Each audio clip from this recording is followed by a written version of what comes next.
안녕하세요. 저는 샤이니입니다. 책 읽어주는 엄마의 11번째 이야기는 판사님 만세!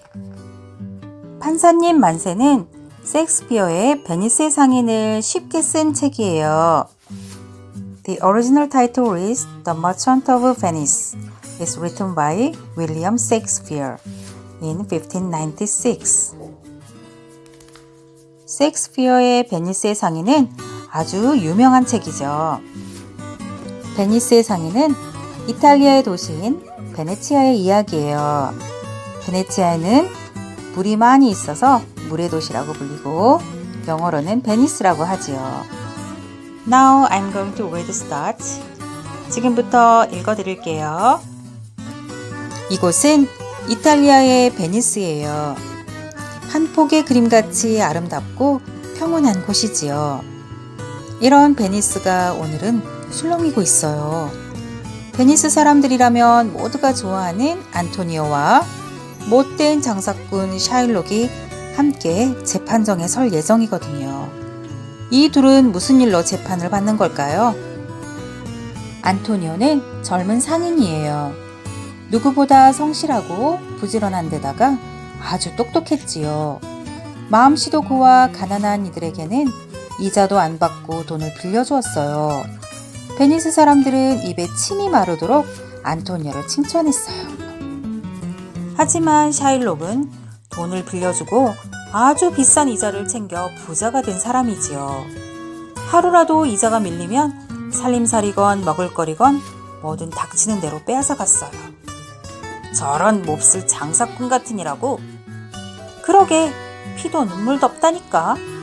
베니스 사람들은 샤일록의 그림자만 보아도 욕을 퍼부었어요.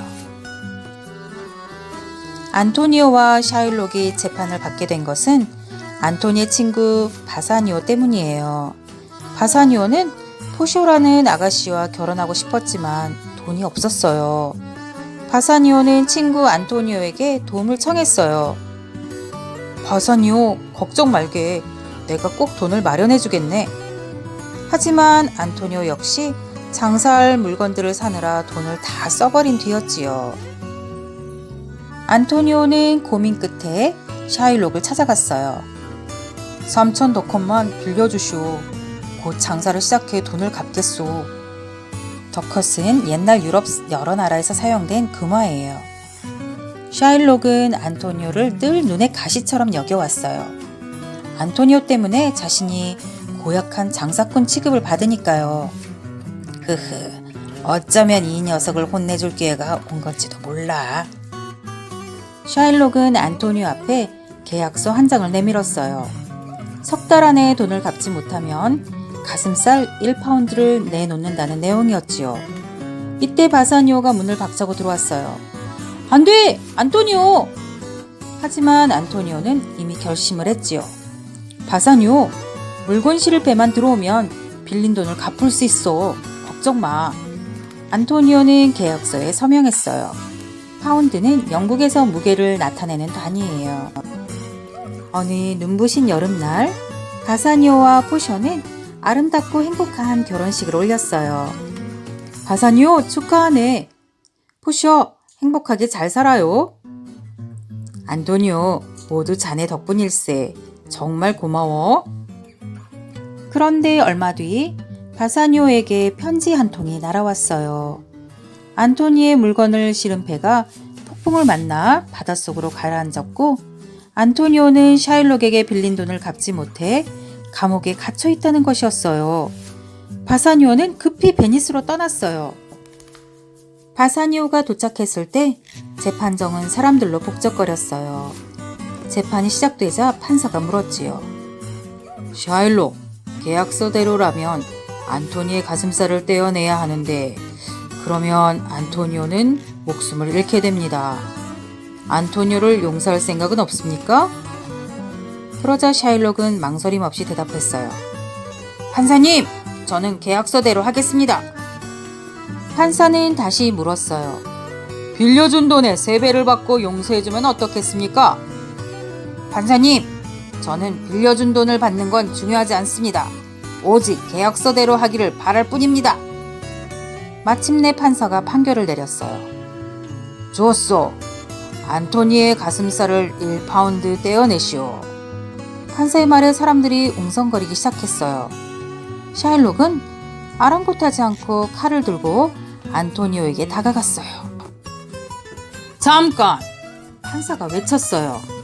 가슴살은 떼어내되 피는 한 방울도 가져가면 안 됩니다. 계약서에 피를 가져간다는 말은 없으니까요. 만약 피를 한 방울이라도 가져가면 샤일록 당신의 재산을 모두 빼앗을 것입니다. 탕탕탕.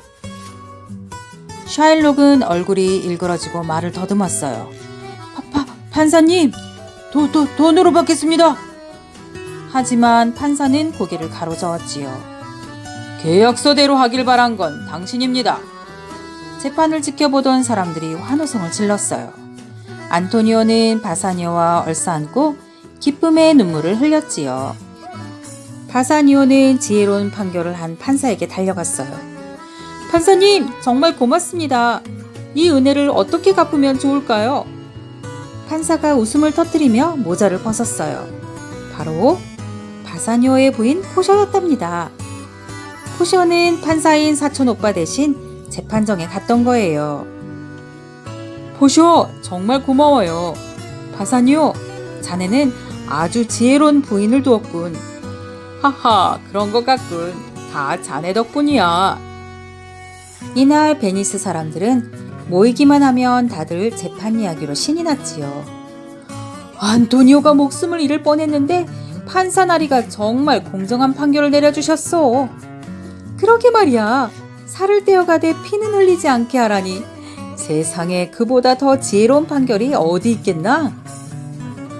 어때요? 정말 멋진 이야기지요?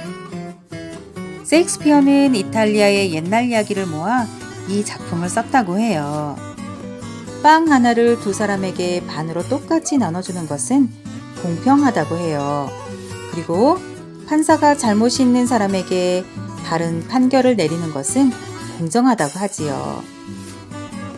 판사님 만세의 판사처럼 모든 사람이 공정하게 일을 처리하면 피해를 보는 사람이 적어지고 지혜와 남을 배려하는 마음이 있으면 아주 좋은 사회가 될 것 같아요. 이 세상이 공정하고 공평한 세상이 되면 참 좋겠어요. When we do justice and fairness, then we can see more peaceful world. 세상이 더 밝아지면 참 좋겠어요. 감사합니다. 다음에 또 만나요.